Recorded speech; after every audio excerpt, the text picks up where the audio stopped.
Pok Mu ni dia, Pok Mu sekarang ni banyak pakai leader ni. Sebab apa? Harga dia murah tengok. RM7 saja, 30 LB. Tapi 80% fluorocarbon shock leader. Pok penting sekali walaupun harga dia murah, tali dia lah sok. Okey, kita cuba geser dekat ni seming ni seming, tiang seming dia cuba. Tengok dia bulu setara mana ni. Tengok. Walaupun tiang ni tajam, dia kasar, tapi tengok. Okey, tak ada bulu tengok biasa dia akan cepat berbulu dia akan nampak kesang gigi ikan ke apa tak ada. Nampak tak? Dia masih okey lagi. Kalau nak terang dekat tempat tajam pun kita boleh cuba mana benda tajam. Kita cari benda tajam. Cuba ni lah. Kita cuba ni.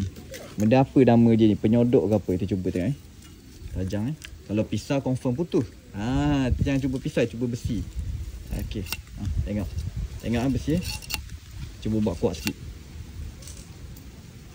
Okey. Okey, nampak? Bila kena gigi ikan ke atau kena batu ke, macam ni je.